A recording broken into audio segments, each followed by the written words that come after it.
तर आपल्या सविताज कॉर्नर या चॅनलवरती सर्वांचं स्वागत आहे. आता सर्वांनाच ओढ लागली आहे ती पंढरपूरच्या वारीची.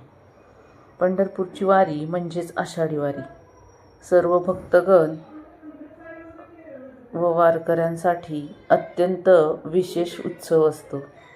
संपूर्ण महाराष्ट्रातून वारकरी या वारीसाठी एकत्र जमून टाळ मृदुंगाच्या ठेक्यात नाचत विठुरायाचे नामस्मरण करत पंढरपूरच्या दिशेने प्रस्थान करतात.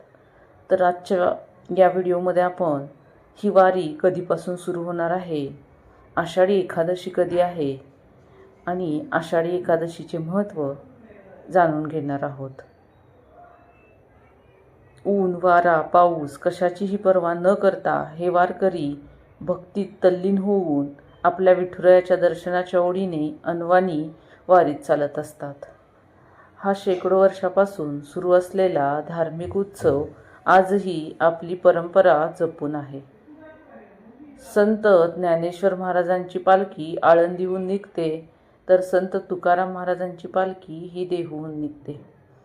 या दोन्ही पालखी आषाढी एकादशीच्या दिवशी पंढरपूरला पोहोचतात. वारीचा हा उत्सव अद्भुत असतो. यावेळी सर्वत्र भक्तिमय असे वातावरण पाहायला मिळते. त्यामुळे यंदा आषाढी वारी केव्हा सुरू होणार याबद्दल भक्तांमध्ये अधिक उत्सुकता आहे. तर चला जाणून घेऊया या आषाढी वारीची तारीख काय आहे. आषाढी वारीची सुरुवात यंदा 7 जुलै 2026 पासून सुरू होणार आहे. संत तुकाराम महाराजांच्या पालखीचे प्रस्थान देहूहून पंढरपूरकडे 7 जुलै रोजी होईल व पालखी 25 जुलै रोजी पंढरपूरमध्ये पोहोचेल. संत तुकाराम महाराजांच्या पालखी यंदा 8 जुलै रोजी आळंदीहून प्रस्थान करेल. या पालखीचा यंदा 341वा पालखी सोहळा आहे आणि ती 24 जुलै रोजी पंढरपूरमध्ये पोहोचेल. या दरम्यान पालखी 17 ठिकाणी मुक्काम करेल. आता आषाढी एकादशी कधी आहे, तर आषाढी एकादशी 25 जुलै 2026 रोजी असणार आहे. या दिवशी भक्तगण पंढरपूरमध्ये पोहोचून विठुरायाचे दर्शन घेतात आणि चंद्रभागेमध्ये स्नान देखील करतात. आषाढी एकादशी ही सर्वात मोठी आणि महत्त्वपूर्ण अशी एकादशी मानली जाते. ज्या भक्तांना दर महिन्याच्या एकादशीचे व्रत करणे जमत नाही, ते फक्त आषाढी एकादशीचा उपवास करतात. या दिवशी विठुरायाचे दर्शन घेणे व त्यांची पूजा व व्रत करणे हे फलदायी मानले जाते. आषाढी एकादशीचे हिंदू धर्मात अतिशय महत्त्व आहे.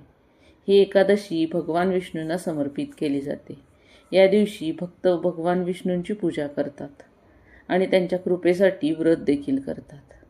या आषाढी एकादशीला देवशयनी एकादशी असेही म्हणतात. पंचांगानुसार चातुर्मासाची सुरुवात या महिन्यापासून होत असल्याने ही विशेष आहे. देवशयनी या शब्दाचा अर्थ म्हणजे भगवान विष्णू आणि शयनी म्हणजेच निद्रा अवस्थेमध्ये प्रवेश करतात.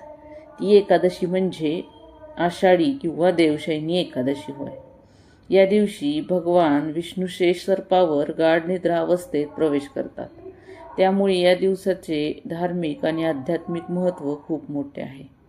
भगवान विष्णूंचा हा विश्रांतीचा काळ 4 महिन्याचा असतो, जो कार्तिक महिन्यातील प्रबोधिनी एकादशीला संपतो. त्या एकादशीला कार्तिकी एकादशी असे म्हटले जाते. त्यामुळे आषाढी एकादशीचे व्रत केल्याने भक्तांची सर्व पापे मिटून त्यांच्या पदरी पुण्य पडते अशी मान्यता आहे. तर ही आजच्या व्हिडिओची माहिती तुम्हाला कशी वाटली हे मला कमेंट करून जरूर कळवा. माझ्या चॅनलवरती जर नवीन असाल तर माझ्या चॅनलला जरूर सबस्क्राईब करा आणि व्हिडिओ आवडल्यास लाईक, शेअर, सबस्क्राईब करून कमेंट करायला विसरू नका. धन्यवाद.